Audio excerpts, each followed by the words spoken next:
Good morning बच्चों। चलो अब शुरू करते हैं हम लोग। जो लास्ट लेक्चर हुआ था उसके आगे के लेक्चर्स को शुरू करते हुए लास्ट टाइम हम लोग में देखा था कि कैपेसिटेंस के बारे में कुछ देखा था। अब कैपेसिटेंस से आगे एक्चुअली उस टाइम हम लोग बस जो कैपेसिटेंस हुआ था थोड़ा सा बस उसका इंट्रो लिए थे, ठीक है।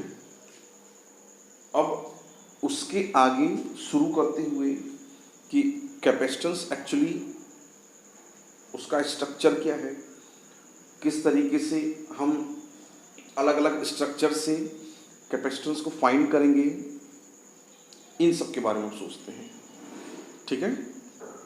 चलो तो आज सोच रहे हैं कि पहले स्टार्ट करें स्फेरिकल कैपेसिटर, ठीक है। तो चलो स्टार्ट करते हैं।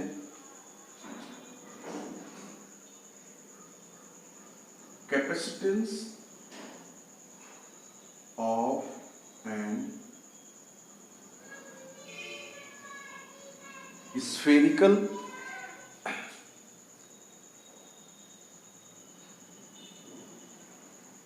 Capacitor, okay. तो स्टार्ट करते हैं आपका capacitance of an spherical capacitor, ठीक बच्चों। तो चलो स्टार्ट करते हैं, थोड़ा डायग्राम बनाते हैं। डायग्राम क्या होगा भाई, चूंकि स्फेरिकल कैपेसिटर है। अब देखो एक बात ध्यान देना, ये जो स्फेरिकल कैपेसिटर हम बात करते हैं ये आपका सॉलिड हो या हॉलो, दोनों केस के लिए ये वैलिड है, ये ठीक है। ये जो स्फेरिकल कैपेसिटर है that is valid for solid and hollow, both sphere. So let us talk about this one, it is a sphere. अब अगर हम इसको एक पॉजिटिव चार्ज देते हैं, सपोज करो कि भाई हम इसको पॉजिटिव चार्ज देंगे, तो ये चार्ज क्या करेगा, ये चार्ज कोशिश करेगा कि पूरा का पूरा इसके सरफेस पे स्प्रेड आउट हो जाए, ठीक है। ये जो चार्ज है ये इसके सरफेस पे स्प्रेड आउट हो जाए। क्लियर, ठीक है भाई, ठीक है भाई। तो ये अगर हम इसको एक चार्ज देते हैं इस स्फेरिकल कैपेसिटर को, तो क्या होगा कि ये चार्ज इसके सरफेस पे क्या होगा, स्प्रेड आउट हो जाएगा। और हम ये मानते हैं कि ये जो चार्ज है that is concentrated eight there centre, ठीक है। तो अब देखो भाई, चूंकि इसका रेडियस मैं मान ले रहा हूं, चूंकि ये आर है, ठीक है। अब इसका रेडियस आर है तो आपको पता होना चाहिए कि अगर इस पे टोटल चार्ज क्यू इस सरफेस पे डिस्ट्रीब्यूटेड है तो इसका पोटेंशियल क्या होगा। पोटेंशियल क्या होता है भाई, पोटेंशियल आपको पता है कि इसके सरफेस पे या ये अंदर हर जगह कांस्टेंट रहेगा, ठीक है। और पोटेंशियल का अमाउंट कितना होगा, दैट इज 1/4πε0 Q/r, ठीक है। थोड़ा इसको लिख लो statement, let the charge Q is given to the sphere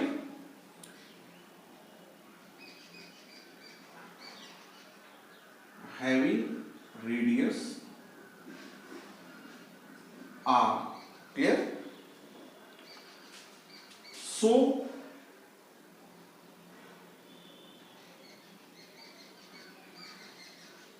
potential is same at the surface, ठीक है, सरफेस या इंटीरियर पार्ट पे, एट द सरफेस और इनर ऑफ इट, ठीक है, या inner part of it. Clear, इसके सरफेस की बात करें या इसके अंदर बात करें तो हर जगह जो आपका पोटेंशियल है वो क्या होगा, वो कांस्टेंट होगा। और कितना होगा, that is V equals to 1/4πε0 Q upon R, equation number 1। Clear है? ठीक है भाई। अब इतना पोटेंशियल आपको इस स्फीयर पे मिल गया। कैसे मिला? क्योंकि हमने इस पे क्यू चार्ज दिया। क्यू चार्ज दिया। अब हम लोग क्योंकि उस दिन डिस्कस किए थे कि अगर हम किसी भी स्फीयर पे या किसी भी स्ट्रक्चर में क्यू चार्ज देते हैं, जैसे उस दिन हमने एक टैंक की बात किया था, किसी भी टैंक में मैं क्यू कुछ पानी को जो है अगर फिल करूंगा तो पानी का लेवल बताएगा। पानी का लेवल मतलब मैंने अगर आधा 500 लीटर है उसमें 500, अगर मान लो कोई 500 लीटर का टैंक है और मैंने उसमें 250 लीटर पानी भरा, तो भाई पानी तो कितना, पानी क्या है, एज ए चार्ज, तो पानी तो आधा भरा, अब उसका लेवल क्या हुआ, हाफ। तो पोटेंशियल अगर उसका टोटल V होना चाहिए, तो अभी जो मैंने 50% वाटर को फिल किया तो उसके करंट पोटेंशियल कितना आएगा, V/2। ठीक है। तो सिमिलरली मैं इस पर क्यू चार्ज दे रहा हूं, तो उस क्यू के कारण यहाँ पे अगर मेरे पास V पोटेंशियल मिल रहा है, तो आपको पता है कि भाई C इक्वल क्या होता है, Q/V। हाँ, लास्ट टाइम हमने देखा था कि C इक्वल क्या होता है, Q/V। अब चूंकि V की वैल्यू ये है, इसको उठा के यहां पुट कर दो, Q। ठीक है भाई। तो यहां पे हम लोग क्या करते हैं, इस V को इस इक्वेशन में प्लेस करें, इसका क्या होगा, 1/4πε0 Q/R। ये Q कैंसिल, यहाँ क्या, ये पूरा टर्म डिनोमिनेटर का है, तो ये जो पूरा टर्म डिनोमिनेटर का ये चला जाएगा कहाँ पे, न्यूमरेटर में। तो ये आपका हो जाएगा R। तो C = 4πε0 into R, इतना क्या हो जाएगा, फैराड। ठीक है, दैट इज C = 4πε0 R, ये आपका हो जाएगा फैराड। ठीक है, चलो इतना सही है ना। तो ये जो फॉर्मूला निकल के आया है, ये फॉर्मूला आपका है एक स्फेरिकल आइसोलेटेड कैपेसिटर का, दैट इज आइदर हॉलो और सॉलिड। क्लियर? तो अब अगर हम बात करें इसी से, यहां से C का यूनिट आपका क्या है, C चूंकि क्या है फैराड में, R आपका क्या है मीटर में, R रेडियस में मीटर में हो जाएगा, ये इसका यूनिट क्या हो जाएगा, फैराड। अच्छा, अगर मैं बात करूं यहां से, अगर मैं इस एप्सिलॉन को निकालना चाहूं, तो दैट इज C/4πR। क्लियर? तो अब देखो जरा, आप लोग फर्स्ट चैप्टर में पढ़े थे कूलॉम्स लॉ में कि ये क्या है, परमिटिविटी ऑफ फ्री स्पेस। ठीक है, तो epsilon not equal to C/4πR। अब देखो इसका एक यूनिट यहां पे भी आ जाएगा, तो C क्या है, फैराड पर मीटर। ठीक है, या इसी को हम लोग वहां पे क्या देखे थे, हमारे पास वहां पे क्या था, वहां पे था कूलॉम स्क्वायर पर न्यूटन मीटर स्क्वायर, याद है, कूलॉम स्क्वायर पर न्यूटन मीटर स्क्वायर। क्लियर बच्चों? एप्सिलॉन नॉट की दो वैल्यू हैं, दो जो है इसके यूनिट्स होंगे अभी तो फिलहाल, फैराड पर मीटर, यहाँ पे F stand for farad, farad पर मीटर, और कूलॉम स्क्वायर पर न्यूटन मीटर स्क्वायर। दोनों का मीनिंग सेम है। ठीक है, दोनों का मीनिंग, अगर हम डायमेंशन निकालेंगे दोनों का डायमेंशन सेम आएगा। हाँ, इसको हम इसका यूनिट ये भी बोल सकते हैं और ये भी बोल सकते हैं। ठीक बच्चों, चलो अच्छा, अब ये हो गया। अब अगर हम फाइंड करना चाहें कि हमारे पास जो अर्थ है, सपोज करो कि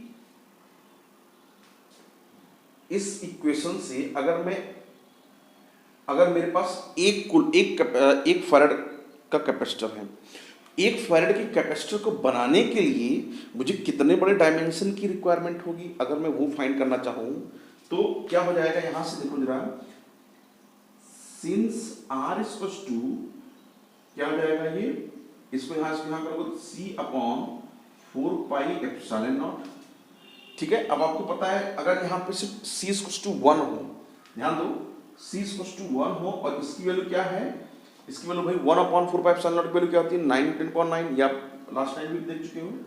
ये हो जाएगा 1 इन ये 9 इंटू 10 टू द पावर 9 क्या मीटर, ठीक है। अगर मैं इसको किलोमीटर में कन्वर्ट करूं तो क्या हो जाएगा भाई, दैट इज यहाँ लिख लूं 9 into 10 to the power 6 kilometre. अब आप देखो जरा, जो ये रेडियस है, रेडियस क्या है 9 into 10 to the power 6 kilometre, that is 1000 times of radius of earth. ये 10 पावर 6 का ऑर्डर है। और आपको पता है जो अर्थ का रेडियस होता है, अर्थ का रेडियस क्या होता है भाई, वो 6400 किलोमीटर है। हाँ 6400 किलोमीटर मतलब क्या कि 6.4 इंटू 10 टू द पावर 3, ठीक है। बट यहाँ पे क्या है 9 into 10 to the power 6। Actually इसको आप डिवाइड करोगे अर्थ के रेडियस से तो ये आपका लगभग 1000 से भी ज़्यादा आएगा, ठीक है। अगर आप ऑर्डर की बात करोगे तो 1000 के ऑर्डर का ये आएगा। क्लियर। तो अब आपको पता चला कि जो हम लोग 1 फैराड लेते हैं that is very large unit of capacitor, ठीक है, जिसकी वजह से हम लोग क्या करते हैं जनरली फैराड को माइक्रो, नैनो, पीको इन ऑर्डर्स में लेते हैं। जनरली यही ऑर्डर होते हैं जो कि जिसका यूज हम लोग अपने डेली लाइफ में करते हैं, ठीक है बच्चों। चलो तो इतना आप लोग इसे नोट करो तो फिर इस पे हम लोग कुछ क्वेश्चंस कराते हैं, ठीक है। नोट करो भाई इसे आप वीडियो पॉज करके नोट करो चाहे भी जैसे, या नोट कर लो। फिर हम लोग जो है आगे कुछ न्यूमेरिकल्स कराते हैं, ठीक है, इसी बेस कुछ न्यूमेरिकल कराते हैं, इसे नोट करो जरा।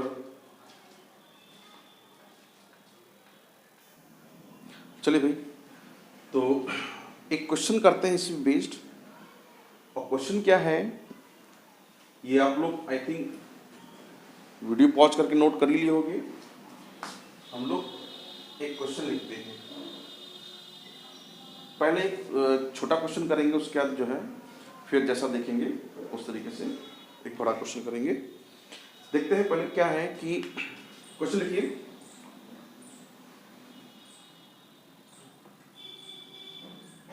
Spherical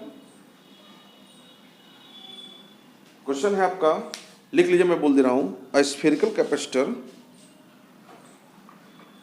of radius, find spherical capacitor, मैं लिख दे रहा हूं, चलो। A spherical capacitor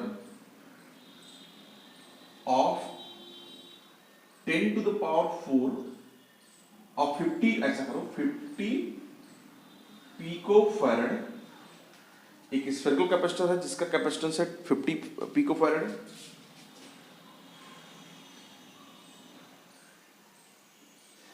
having a potential of 10 to the power 4 volt, 10 to the power 4 volt उसका पोटेंशियल है। Find charge on it and radius of sphere, ठीक है। आपको दिया गया है कि एक स्फेरिकल कैपेसिटर है जिसका कैपेसिटेंस है 50 पिको फैराड, उस पे पोटेंशियल है 10 टू द पावर 4 वोल्ट, ठीक है। इसका आपको क्या फाइंड करना है, एक तो रेडियस, दूसरा कि कितना इस पे चार्ज होगा। गिवन क्वांटिटी क्या क्या है भाई, सी दिया है आपको 50 पिको फैराड,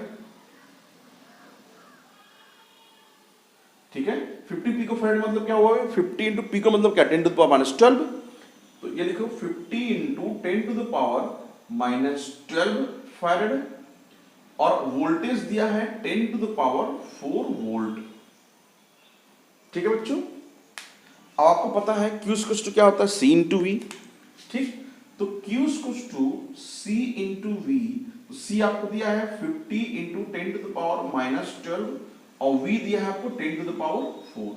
ये 4 ये कटेगा, यहाँ पे क्या आएगा 50 इंटू 10⁻⁻8। एक जीरो और कटाओगे यहाँ पे क्या आएगा 5 इंटू 10⁻⁻7 क्या कूलॉम। क्लियर।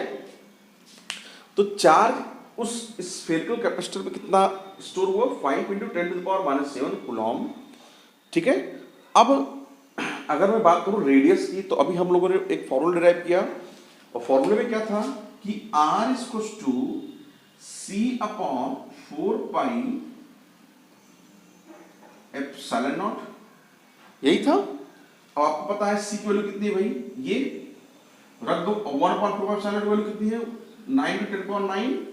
C की वैल्यू कितनी है ये 50 इंटू 10⁻12। ये +9 ये 12 और कितना देगा ये भाई 9 इंटू 50 इंटू 10⁻−3। एक जीरो और कटेगा यहाँ से, तो ये और इसको मल्टीप्लाई करोगे तो 45 इंटू 10⁻−2 क्या मीटर।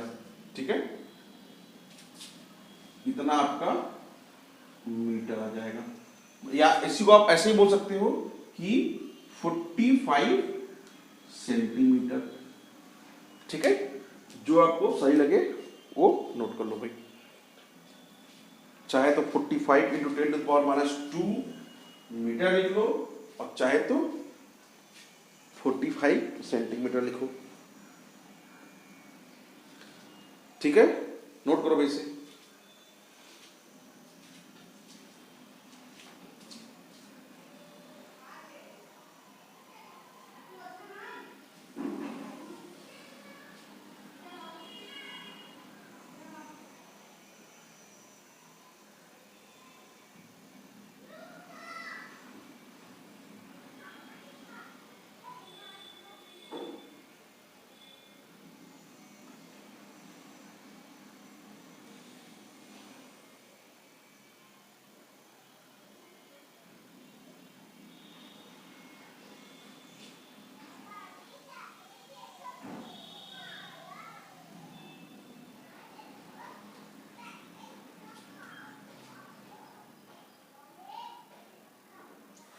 ठीक है भाई, नोट किया आप इसे।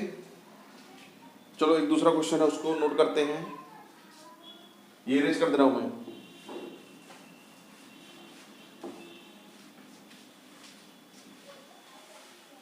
नेक्स्ट क्वेश्चन है आपका, छोटे छोटे स्फीयर हैं, ठीक है, जिन पे कुछ चार्ज है भाई, लिख लो।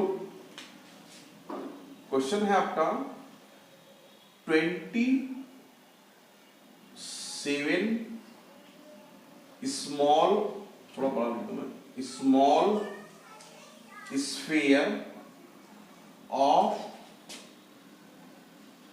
Radius 3 mm। ठीक है, 3 mm के छोटे छोटे 27 स्फीयर हैं।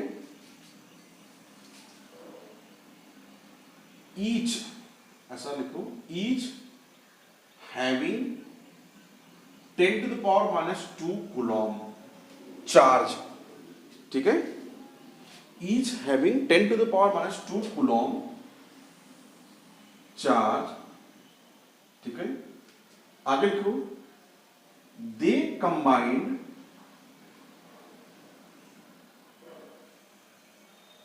To form a bigger one. Find the radius and potential of bigger one। ठीक है, क्वेश्चन में आपको समझा दूं कि 27 छोटे छोटे क्या है स्फीयर हैं।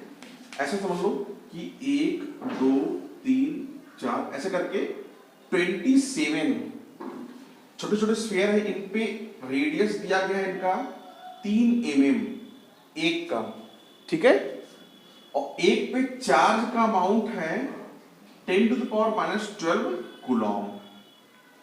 ठीक है भाई, आपको पता होना चाहिए कि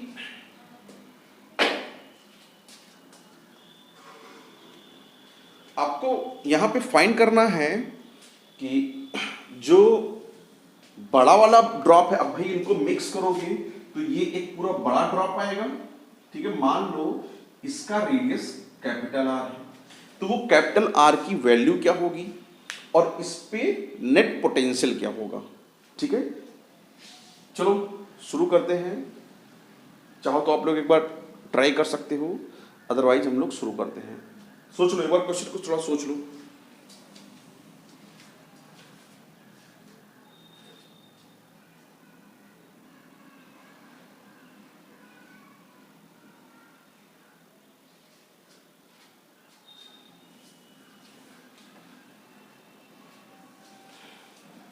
हाँ भाई, कुछ विचार किए इस पे, क्वेश्चन पे?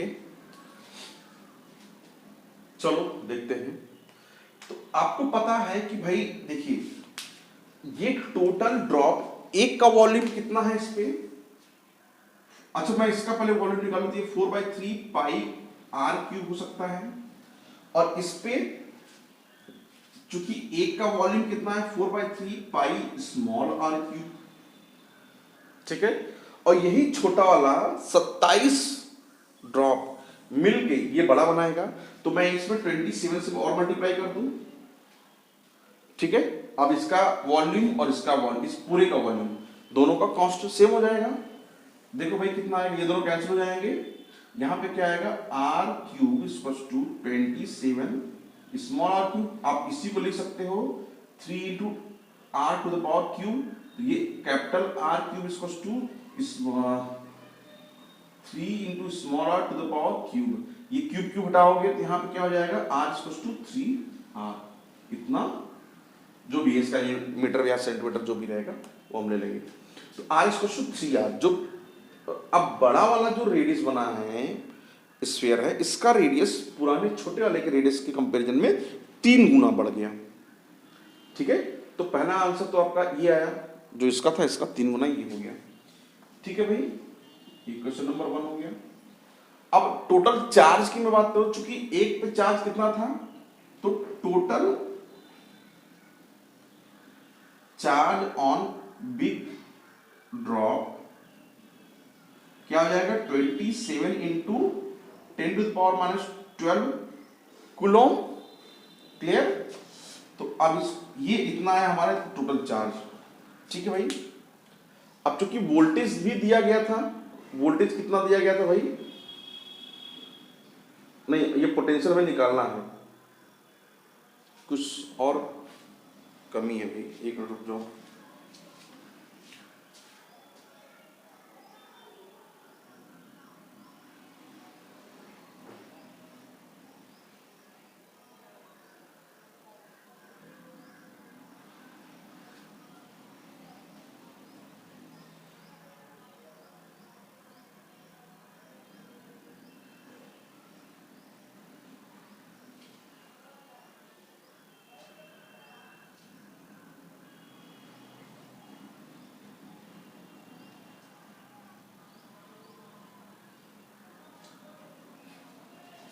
हाँ भाई ठीक है, सही है क्वेश्चन। तो ये इस आर स्मॉल आर आपका 3 एम दिया था, ये कैपिटल आर क्या हो जाएगा 3 into 10 to the power, sorry ये 3 into 10 to the power M M मतलब -3, ये हो जाएगा 9 इंटू 10 टू द पावर -3, ये क्या आएगा मीटर, क्लियर। वो रेडियस आया और टोटल चार्ज ये है। अब चूंकि पता है भाई आपका रेडियस ये है, तो इसके करस्पॉन्डिंग जो स्फीयर बनेगा उसका कैपेसिटेंस कितना हो जाएगा C equals to 4 pi epsilon naught into capital R, और इतने की वैल्यू क्या आएगी भाई, इतने की वैल्यू आ जाएगी 1/9 इंटू 10 टू द पावर 9, क्योंकि ये ऊपर है तो 9 टू द पावर 9 नीचे चला आएगा। आर आपका बचा, आर आपका ये है, ये 9 इंटू 10 टू द पावर -3, ये 9 9 कैंसिल, ये चला जाएगा ऊपर, ये क्या आएगा 10 टू द पावर माइनस 12 क्या फैराड। तो C equals to 10 to the power minus 12 farad आया। ठीक है, अब आप देखो क्योंकि टोटल चार्ज ये दिया गया है और कैपेसिटेंस ये दिया गया है, तो आपको वोल्टेज निकालना होगा, निकाल लोगे आप। वोल्टेज क्या होता है भाई, वोल्टेज आपका हो जाएगा V equals to Q upon C, और Q आपको दिया है 27 इंटू 10 पावर माइनस 12, और ये C दिया है 10 पावर माइनस 12, ये कैंसिल आया कितना आपका 27, तो V इक्वल्स टू क्या हो जाएगा 27 वोल्ट। ठीक है भाई, देख लो V आपका बना, वोल्टेज कितना आएगा 27 वोल्ट, 27 वोल्ट आपका बन जाएगा। ठीक है, नोट करो इसे फटाफट।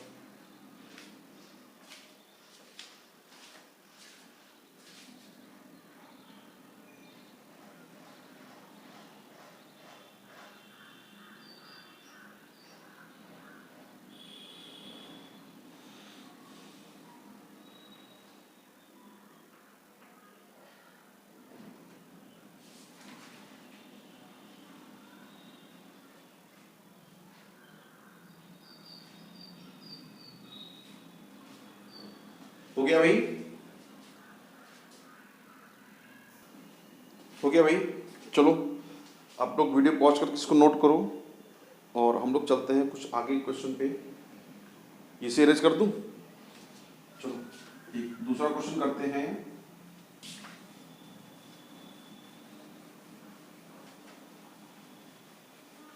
क्वेश्चन आपका ऐसा है कि आपके पास इस टाइप के कुछ क्वेश्चन हैं, जैसे कि 8, एक क्वेश्चन था कि 8 ड्रॉप्स ऑफ चार्ज 1 नैनोकूलम, 8 छोटे छोटे ड्रॉप है जिन पे हर एक चार्ज पे 1 नैनोकूलम चार्ज है। 8 ड्रॉप है और हर ड्रॉप पे 8 आपके क्या है, सॉरी क्या बोल रहा हूँ मैं, 8 ड्रॉप है और हर ड्रॉप पे 1 नैनोकूलम चार्ज है। ठीक है, उनका पोटेंशियल है 900। ठीक, तो क्या है कि अगर मैं उसको कंबाइंड कर दूं, ठीक है, अगर मैं उसको कंबाइन कर दूं तो उसका पोटेंशियल कितना होगा। ठीक, चलो क्वेश्चन करते हैं। क्वेश्चन पहले लिख लो आप लोग। क्वेश्चन क्या है कि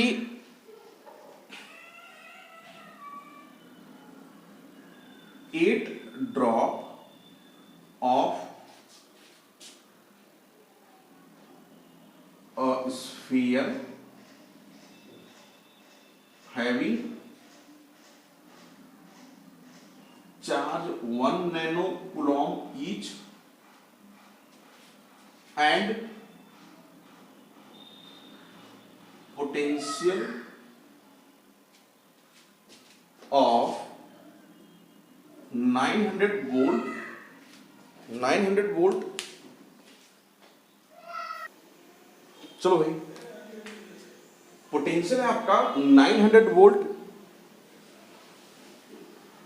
ऐसा लिखो, if they combine to form a bigger drop, find the potential of bigger one। Clear?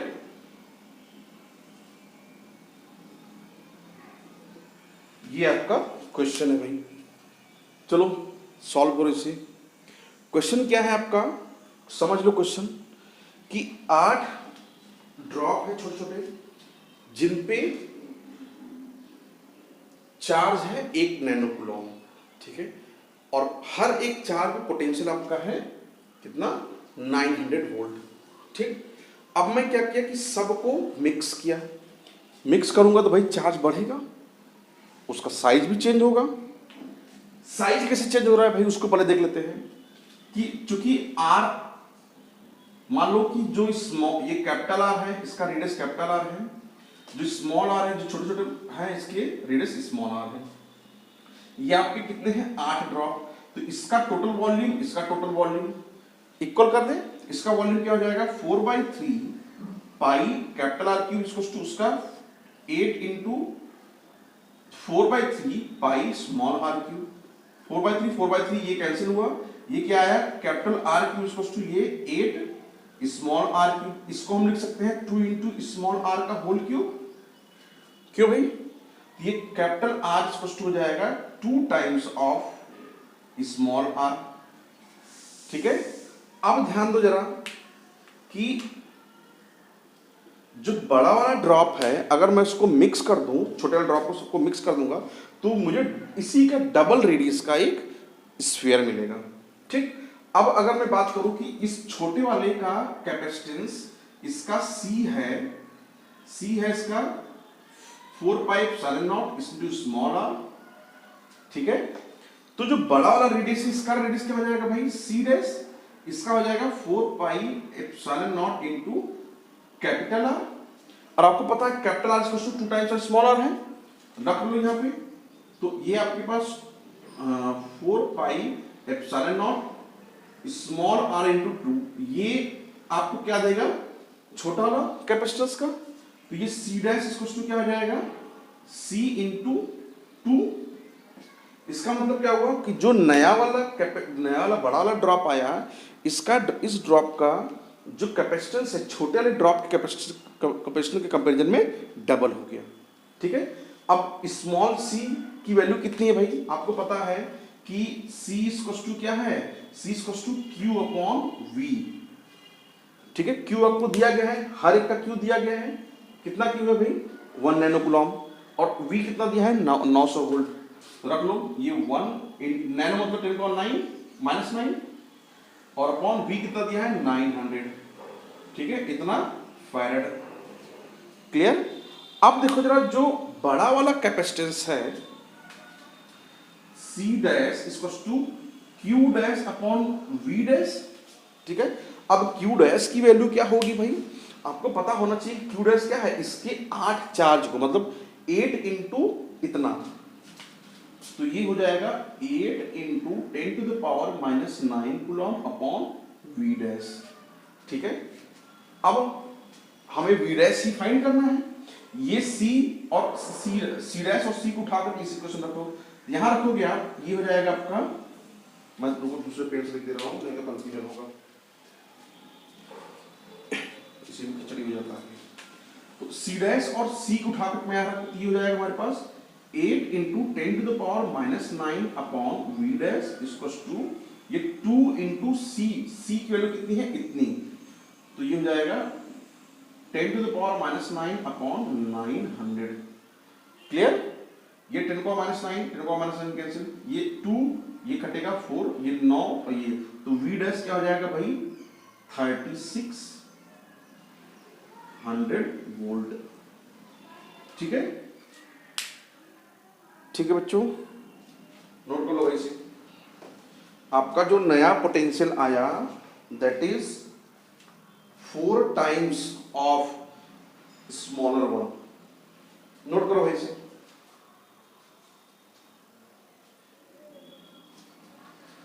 जो नया पोटेंशियल है बड़े वाले ड्रॉप का, वो छोटे वाले ड्रॉप के कंपेरिजन में लगभग क्या, एग्जैक्ट 4 टाइम्स। ये आपका 900 था, ये आपका 4, मतलब 3600 वोल्ट हो गया। क्लियर, नोट करो भाई से, सब लोग नोट करो फटाफट।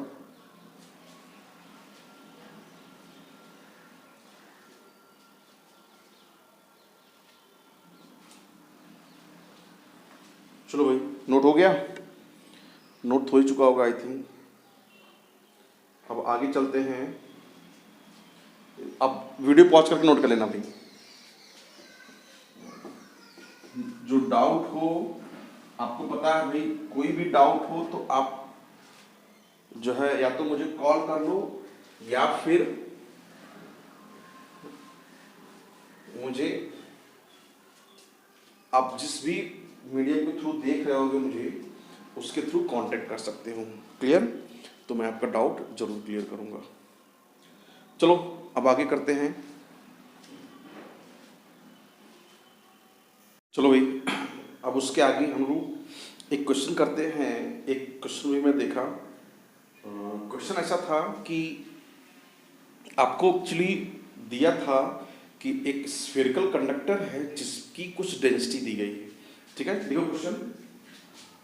क्वेश्चन है स्फेरिकल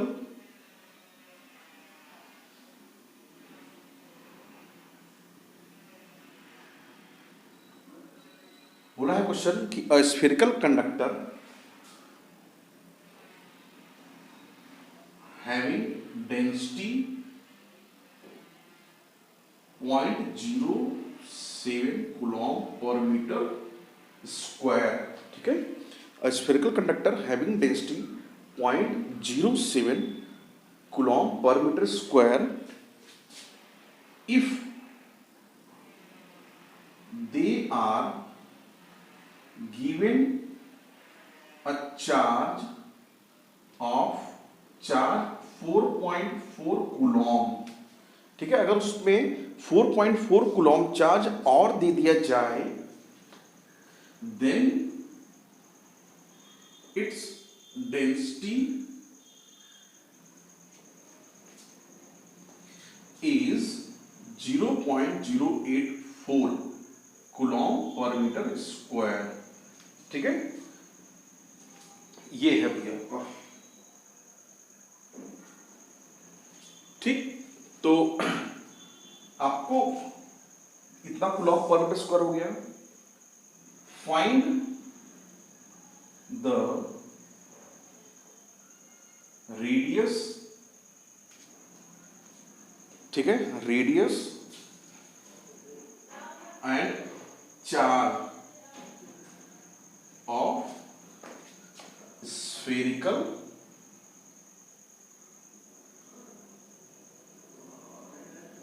कैपेसिटर। ठीक है, समझाया? आपको दिया गया है कि एक जो है स्फेरिकल कंडक्टर है जिसकी चार्ज डेंसिटी आपको दिया गया है 0.07 कूलॉम पर मीटर स्क्वायर। ठीक है, और उसको फर्दर पहले कुछ चार्ज दिया गया। तो भाई मान लो कि आपके पास ये स्फेरिकल कैपेसिटर है, इसका रेडियस स्मॉल r है। ठीक है, अब चूंकि आप इसको अगर कुछ चार्ज दोगे भाई, बाहर से कोई चार्ज q आप अगर दोगे तो इसकी चार्ज डेंसिटी कितनी जाएगी? चार्ज डेंसिटी मतलब क्या? Charge upon area. तो चार्ज कितना है भाई? q अपॉन एरिया क्या है? एरिया मतलब surface charge density, surface area. Surface area क्या हो जाएगा? 4πr²। q अपॉन 4πr² क्या दिया गया है इसमें? 0.07 कूलॉम पर मीटर स्क्वायर। ठीक है, ये आपको क्वेश्चन नंबर 1 दिया गया। ठीक बच्चों, अब क्या किया गया कि इसी स्फीयर में मैंने कुछ 4.4 कूलॉम चार्ज को और ऐड कर दिया। ठीक, अब इसी पे ही 4.4 कूलॉम चार्ज को और ऐड कर दिया गया, तो इसकी डेंसिटी चेंज हो गई। तो भाई रेडियस तो वही रहेगा, यहां पे Q पहले वाला Q और प्लस 4.4, इतना आपने टोटल चार्ज दिया, और इसका एरिया क्या आ जाएगा? 4πr²। और इसकी अब जो है जो चार्ज डेंसिटी बनी that is 0.084 coulomb per metre square. ये हो गया 0.084 coulomb per metre square. It is equation number 2। भाई दो इक्वेशन है, दो अननोन है। ठीक, हमें क्या चाहिए? हमें चाहिए radius of spherical conductor and charge on it. ठीक है, तो इक्वेशन 1 अपॉन इक्वेशन 2 हो जाए। लिखो डिवाइड इक्वेशन 1 अपॉन इक्वेशन 2। 1 को 2 से डिवाइड करो। 1 पे क्या है भाई? आपको पता है Q अपॉन 4πr²। इसको डिवाइड करोगे तो इतना Q प्लस 4.4, ये चला जाएगा ऊपर 4πr², और ये क्या आ जाएगा? इतना 0.07 अपॉन 0.084, मैं इसको एक जीरो यहाँ और लिख सकता हूँ, ठीक है। ये पूरा टर्म कैसे हुआ, यहाँ पे Q अपॉन Q प्लस 4.4 आया, यहाँ पे दो पॉइंट का दो प्लेस पे जीरो है, ध्यान दो, यहाँ पे पॉइंट का दो प्लेस पे जीरो, इस पॉइंट कैंसिल करो, यहाँ क्या बचा आपका 70/84, ठीक है। अब इसको थोड़ा आगे लिख लो, ये आपका हो जाएगा Q upon Q plus 4.4 equals to 70/84। अब भाई 70 और 84 को अगर मैं इसको डिवाइड करूं तो क्या ये ऐसा लिख सकता हूँ, 7 10 जा और 7 1 जा 7 2 जा, मतलब कि 10/12 या इसी को 5/6 भी लिख सकता हूँ। तो ये Q upon Q plus 4.4 equals to 5/6, ठीक है। इसको सॉल्व कर लो आप, ठीक है भाई। इसको सॉल्व करोगे तो सॉल्व मैं यहां कर दे रहा हूं, देख लो आप, ये 6Q equals to 5Q plus 222, ये पॉइंट हट जाएगा, ये इधर जाएगा तो Q इक्वल्स टू कितना आ जाएगा 22 कूलॉम, ठीक है। ये आ गया भाई 22 कूलॉम आया आपका क्या टोटल चार्ज, ठीक है। अब आपको फाइंड करना है इसका रेडियस, ठीक भाई। तो रेडियस कैसे फाइंड करोगे, रेडियस फाइंड करने के लिए आप क्या करो, उसी Q को किन्हीं एक में मान लो यहां प्लेस कर दो, यहां प्लेस करोगे तो ये R यहां चला जाएगा, ये यहां चला आएगा, ठीक है। पुट करो, इतना कर ही सकते हो, वैसे चाहो तो मैं खुद ही कर दे रहा हूं यहाँ पे, चलो देख लो। इस Q को Q 22 है, ध्यान रखो, ये आपका जाएगा 22 अपॉन 4πr², और ये 0.07, ये इसको यहाँ कर दो, इसको यहाँ कर दो, ये आपका r² कुछ हो जाएगा 22 अपॉन 4π इंटू 0.07, ये r है, r को हटाओगे आप यहाँ पे रख दोगे 1/2, ठीक, इतना क्या आएगा मीटर, ठीक बच्चों, नोट कर लो भाई से, ये इतना आपका आ गया रेडियस, ठीक है, नोट करो भाई।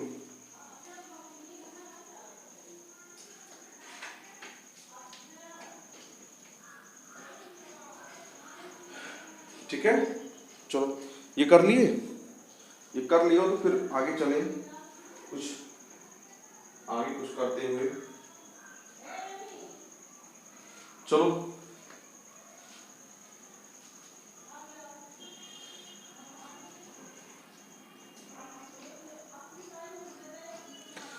चलो भाई। अच्छा ये आप वीडियो पॉज करके नोट करो, अब हम लोग चलते हैं आगे, लाइट कट गया है। चलो भाई जो हो गया, इससे आप लोग जो है वो क्वेश्चन सॉल्व कर, वो कैलकुलेशन है वो उसे कर लेना, और मैं इसे सोच रहा हूँ इरेज करके कुछ आगे स्टार्ट करूँ, तो चलो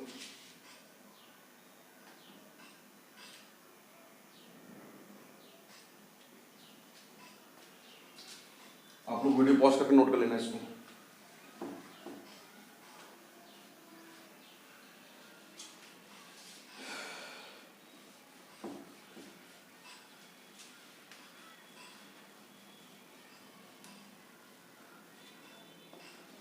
चलो भाई, तो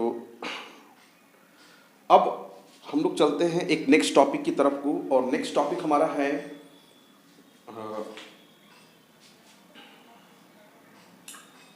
प्रिंसिपल ऑफ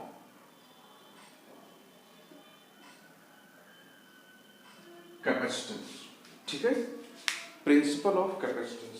चलो भाई, एक्चुअली जो ये प्रिंसिपल ऑफ कैपेसिटेंस वाला टॉपिक है ना, इसमें अब आपका यही से ही शुरू हो जाएगा पैरेलल प्लेट कैपेसिटर की तरफ को, ठीक है।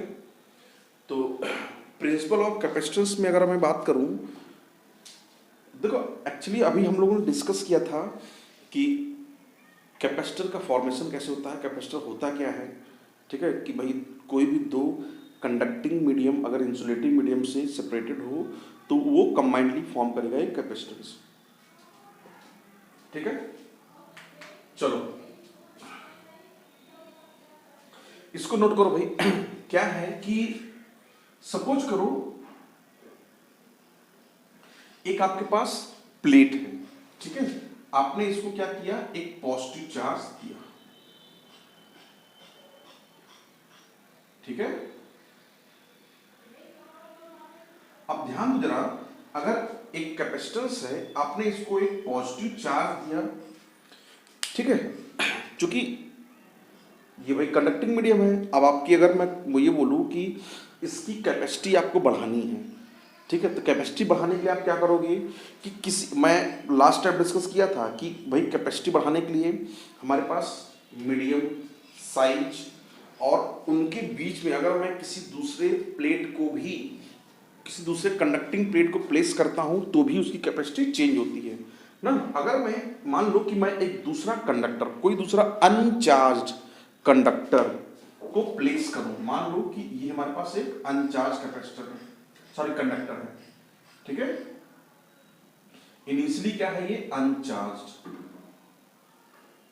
ठीक। तो क्या होगा कि ड्यू टू इंडक्शन, चूंकि आप इसके नियर बाय इसको प्लेस कर रहे हो, तो यहां पे क्या होगा भाई, ड्यू टू इंडक्शन, इंडक्शन आपको पता है क्या है, ये हम लोग फर्स्ट चैप्टर में डिस्कस कर चुके हैं कि due to induction effect the plate of this side of plate, ठीक है, ये क्या हो जाएगा, यहां पे एक नेगेटिव चार्ज का फॉर्मेशन होगा, ठीक है, इंडक्शन के कारण। क्यों भाई, अब यहां इंडक्शन के कारण यहां नेगेटिव चार्ज होगा, तो जो इसके फार्दर पार्ट वाला प्लेट है, साइड है, उस पे एक पॉजिटिव चार्ज का भाई पॉजिटिव चार्ज इंड्यूस होगा, हाँ, ठीक है। अब जरा ध्यान से समझो कि इस साइड में एक नेगेटिव चार्ज इंड्यूस्ड हुआ और इस साइड में पॉजिटिव चार्ज इंड्यूस्ड हुआ ना। अब क्या होगा कि जो ये नेगेटिव चार्ज है, ये नेगेटिव चार्ज क्या करेगा कि इसको भाई थोड़ा सा इसकी जो कैपेसिटी है ये इसको रिड्यूस करेगा। कैपेसिटी रिड्यूस करने मतलब, या यूं बोलो जो ये चार्ज को इसके ये क्या करेगा, इसके साथ कंबाइन होना चाहेगा, कंबाइन होकर न्यूट्रलाइज करेगा। अब न्यूट्रलाइज करेगा, चार्ज कम हुआ तो इसका पोटेंशियल डिफरेंस, तो चार्ज कम हुआ तो इसकी कैपेसिटी धीरे धीरे बढ़ रही है, ठीक है, क्योंकि चार्ज धीरे धीरे यहाँ से चार्ज का रिडक्शन हुआ तो आप इसको और फर्दर चार्ज दे सकोगे ना, जिसकी वजह से इसकी कैपेसिटी बढ़ जाएगी, ठीक है, थोड़ी बहुत बढ़ेगी या जितना ही बढ़े लेकिन बढ़ेगी जरूर। अब अगर सपोज करो कि जो ये वाला साइड है, इस प्लेट के इस साइड को, पॉजिटिव साइड को अगर मैं ग्राउंडेड कर दूं, ठीक है, जब भाई ग्राउंड करूंगा मैं इसको, तब क्या होगा, तो ग्राउंड से क्या होगा भाई, इलेक्ट्रॉन आएगा यहां पे और इस पोर्शन को क्या करेगा, न्यूट्रलाइज कर देगा, ठीक है। इलेक्ट्रॉन ऐसे आया, ठीक है, इलेक्ट्रॉन आया ऐसे और आ करके जो ये वाला साइड है इसको क्या करेगा, अब ये धीरे धीरे धीरे धीरे क्या कराएगा, न्यूट्रलाइज कर देगा, ये इसको न्यूट्रलाइज कर देगा, ये इसको न्यूट्रलाइज करेगा, ये इसको न्यूट्रलाइज कर देगा, ये ऐसे क्या करेगा, ये न्यूट्रलाइज कर देगा, ठीक। अब कंडीशन क्या बनेगा, अब इसी को मैं दोबारा बना रहा हूं, इधर देखो, ये हमारे पास मान लो एक पॉजिटिव प्लेट हुआ, छोटा ही बना दे रहा हूं, कोई जरूरी थोड़ी नहीं ये बड़ा ही बनाओ, इतना बड़ा बनाओ तभी, ठीक है, समझाने के लिए बना रहा हूं। ये समझो, ये आपके पास अब क्या हो गया भाई, और ये प्लेट कैसा हुआ आपका, नेगेटिव, ठीक है, ये क्या हुआ आपका, ग्राउंडेड ना। तो आप देखो जरा, चूंकि यहां वाला पहले क्या था कि भाई ये जो नेगेटिव चार्ज था इसको क्या कर रहा था, ये को इसको जो है इसके चार्ज को रिड्यूस कर दे रहा था, इसकी कैपेसिटी बढ़ा रहा था, लेकिन ये क्या कर रहा है, ये जो इस तरफ वाला पॉजिटिव चार्ज जो पहले था ये इसके कैपेसिटेंस को बढ़ा, इसी कैपेसिटी को बढ़ा दे रहा था, मतलब चार्ज को बढ़ा दे रहा था, जिससे कैपेसिटी घट जा रही थी। बट चूंकि ये दूर था और ये पास, इस साइड वाला नेगेटिव पास था, इस वाला इस तरफ वाला पॉजिटिव दूर था, तो कंसिडरेबली इसका जो कैपेसिटेंस है वो बढ़ जाता था। क्यों, क्योंकि चार्ज की वैल्यू थोड़ी घट जाती थी ना। अब क्या है इस केस में, चूंकि यहाँ पे भाई पॉजिटिव चार्ज तो है नहीं, बढ़ाने वाला कोई है नहीं, क्या हुआ, ये नेगेटिव चार्ज है, नेगेटिव चार्ज क्या कराएगा इसको, ये नेगेटिव चार्ज और ये वाला इस प्लेट में जो पॉजिटिव चार्ज, ये क्या कराएगा, इसके चार्ज को और जो है कम कराएगा। चार्ज कम हो जाएगा तो इसकी कैपेसिटी और बढ़ जाएगी, मतलब चार्ज की होल्डिंग कैपेसिटी बढ़ गई। चार्ज की होल्डिंग कैपेसिटी बढ़ गई, वही आपका होता है कैपेसिटेंस, इसका कैपेसिटेंस बढ़ गया। ठीक है, इस तरीके से कोई भी कैपेसिटर अगर अर्थ से कनेक्टेड हो तो वो क्या होगा, वो चार्ज की होल्डिंग कैपेसिटी बढ़ा देगा। ठीक है, जिससे एनर्जी भी उसकी बढ़ जाती है। भाई चार्ज बढ़ेगा, जाहिर सी बात है एनर्जी बढ़ेगी। ठीक है बच्चों, चलो तो जो हम लोगों ने अभी डिस्कस किया, चाहो तो आप लोग इसी को समझ के अपने लैंग्वेज में लिखोगे तो ज़्यादा अच्छा होगा बजाय मेरे लिखवाने से। ठीक है, चलो भाई ये हो गया। अब इसके बाद हम लोग चलते हैं एक पैरेलल प्लेट कैपेसिटर की तरफ को। ठीक है, चलो मैं इसे इरेज कर दे रहा हूँ, या आप लोग इसे वीडियो पॉज करके नोट करो भाई।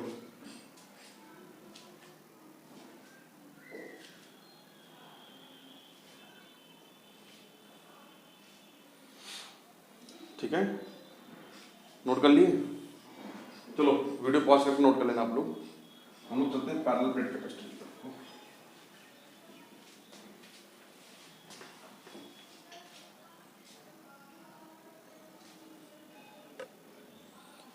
देखो भाई, जो पैरेलल प्लेट कैपेसिटर होता है ये आपका क्या है कि, चलो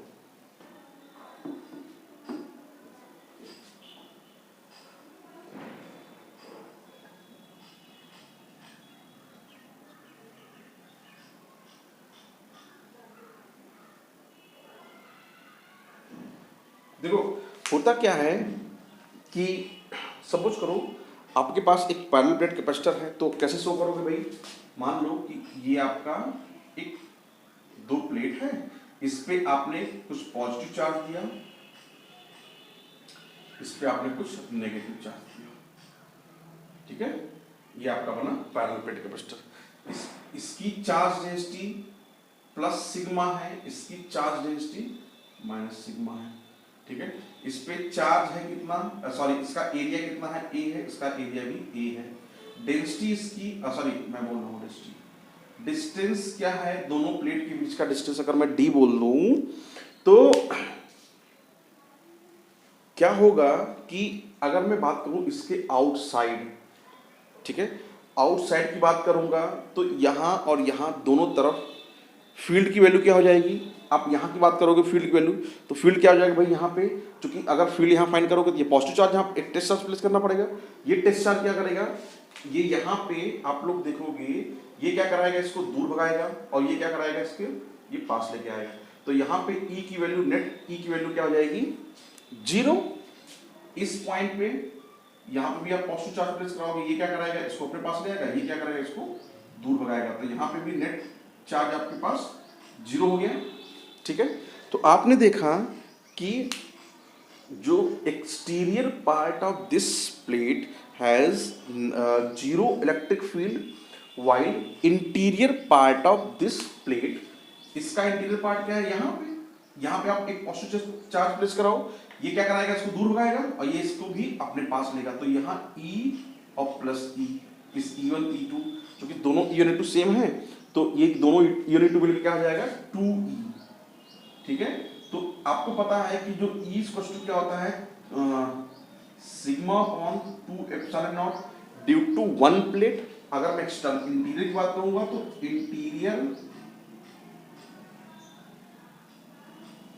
इंटीरियर प्लेस पे क्या हो जाएगा, electric field 2 times of E। ठीक है, तो ये हो जाएगा सिग्मा अपॉन एप्सिलॉन नॉट। तो ये जो E इक्वल है सिग्मा अपॉन एप्सिलॉन नॉट कितना, न्यूटन पर कूलॉम आएगा। ठीक है, ये कहाँ आएगा, ये इस अंदरूनी भाग पे आएगा।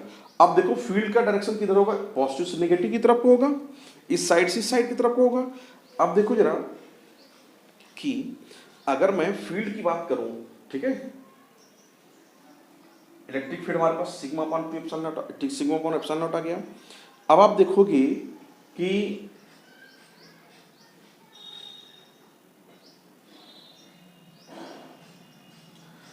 मान लो कि इस सिस्टम का ये ये दोनों प्लेट एक दूसरे से डी डिस्टेंस पे सेपरेटेड हैं।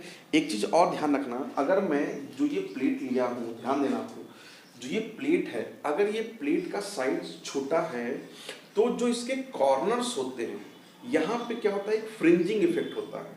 ठीक है, फ्रिंजिंग इफेक्ट मतलब जानते हैं क्या होता है? एक्चुअली जैसे जो फील्ड लाइंस है, चूंकि फील्ड लाइंस क्या होता है, सरफेस के साथ हमेशा नॉर्मल बनाता है, ये इलेक्ट्रिक फील्ड की प्रॉपर्टी होती है। अब जो ये कॉर्नर्स होंगे, ठीक है, कॉर्नर्स पे क्या होता है कि कॉर्नर पे डेंसिटी बढ़ जाएगी, एरिया कम होता है, डेंसिटी बढ़ जाएगी, तो वहां पे कुछ इलेक्ट्रिक फील्ड क्या करते हैं, वो लीक करते हैं। ठीक है, आसपास के एरिया में जो कि इंसुलेटेड पार्ट है, एयर जैसे, तो एयर को क्या करते हैं, आयोनाइज करते हैं, उसी आयोनाइजेशन में वो लीक भी कर जाते हैं। ठीक, चलो अब चूंकि ये जो एरिया, ये जो प्लेट है, हम इस प्लेट का जो डायमेंशन है एरिया, ये डायमेंशन इनके बीच के सेपरेशन के कंपैरिजन में बहुत बड़ा होता है। ठीक है, हम लोग ऐसा ही मानते हैं कि ये जो एरिया है, this area is very large as compare to the separation between the two plates. That's why we ignore the fringing effect over these corners, and the electric field lines are uniform throughout this vacant place। ठीक है, तो यहाँ पे जो बीच में जो electric field lines हैं, ये क्या हो जाएंगी, एकदम यूनिफॉर्म हो जाएंगी।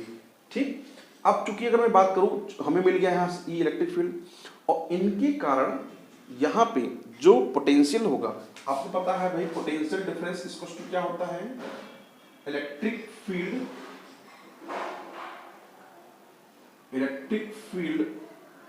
इनटू डिस्टेंस, तो V इसको क्या हो जाएगा, E इंटू डी। ठीक है, इस E को उठा के वहां प्लेस करो, आपको पता है कि E क्या है, sigma upon epsilon not into D. ठीक है, अब आपको पता होना चाहिए कि C इसको क्या होता है, Q ओवर V, और Q क्या है भाई, यहाँ पे Q क्या है आपके पास, चार्ज, यहाँ पे सिग्मा क्या है आपका, चार्ज डेंसिटी। अगर मैं Q के फॉर्म में लिखूंगा, Q इसको क्या हो जाएगा, सिग्मा इंटू A। ठीक है, रख लो यहाँ पे सिग्मा इंटू A, ये Q हो गया, V क्या हो जाएगा, sigma D upon epsilon not, ये एप्सिलॉन नॉट चला जाएगा ऊपर, ये सिग्मा सिग्मा कैंसिल, यहाँ क्या आएगा, A epsilon not upon D। ठीक है, इतना फैराड है। ठीक भाई, ये आपका आ गया कैपेसिटेंस। अब एक बात जरा ध्यान रखना, ये जो कैपेसिटेंस है, ये कैपेसिटेंस आपका एरिया पे डिपेंड करेगा, एरिया के साथ क्या हो जाएगा, ये डायरेक्टली प्रोपोर्शनल। ठीक है, जो इनके बीच में डिस्टेंस है, सेपरेशन बिटवीन देम, सेपरेशन बढ़ाओगे सी की वैल्यू घट जाएगी। ठीक है, एरिया बढ़ाओगे सी की वैल्यू बढ़ जाएगी। एक बात और देखना कि यहाँ पे जो है, ये क्या है, एप्सिलॉन नॉट। ठीक है, ये एप्सिलॉन नॉट के डायरेक्टली प्रोपोर्शनल है, इसका मतलब कि ये मीडियम पे भी डिपेंड करेगा। इसके बीच में अगर एयर है तो ये आपके पास क्या हो जाएगा, सी। अगर मान लो आप यहाँ पे कोई डाइलेक्ट्रिक मीडियम को प्लेस किए, ठीक है, जिसका डाइलेक्ट्रिक कांस्टेंट के है, तो ये जो एप्सिलॉन नॉट है, ये एप्सिलॉन आर हो जाएगा, रिलेटिव परमिटिविटी, और यहाँ पे के टाइम्स ऑफ वो बढ़ जाएगा। ठीक है, तो ये डिपेंड किस पे करता है, एरिया पे, डिस्टेंस पे और मीडियम पे। ठीक है भाई, तो जो कैपेसिटेंस है, capacitance between the two plates of parallel depends on the area of plates, distance between the plates and medium that is lie in between these. अगर मान लो यहाँ पे आप एयर की बजाय कोई मीडियम रखे, तो यहाँ पे आप सी डैश क्या हो जाएगा, ये हो जाएगा, यहाँ पे के टाइम्स अगर वो बढ़ा तो के, ऐसा लिखो, के epsilon not a upon D हो जाएगा। ठीक है, ये आपके पास एयर है, एयर का है सी नॉट, ये सी है। अगर आप सी और सी नॉट में कंपेयर करोगे तो यहाँ पे आप सी डैश टू के टाइम्स ऑफ सी नॉट भी लिख सकते हो, सी नॉट ये हो जाएगा। ठीक है, तो जो अगर आप के टाइम्स कोई भी डाइलेक्ट्रिक मीडियम को प्लेस करते हो तो यहाँ पे एयर का जो कैपेसिटेंस है उतना टाइम्स ऑफ डाइलेक्ट्रिक हो जाएगा, ठीक है। तो सी डैश इक्वल्स टू के टाइम्स ऑफ सी नॉट हो जाएगा। चलो बच्चों, ये आपका हो गया पैरेलल प्लेट कैपेसिटेंस, ठीक। इसे नोट करो, फिर हम लोग चलते हैं आगे। अच्छा, मैं सोच रहा हूँ आज इसके बाद मैं नेक्स्ट लेक्चर में करा रहा हूँ, आप लोग इसे जल्दी जल्दी उतार लो, ठीक है, और फिर काम करते हैं आगे ना।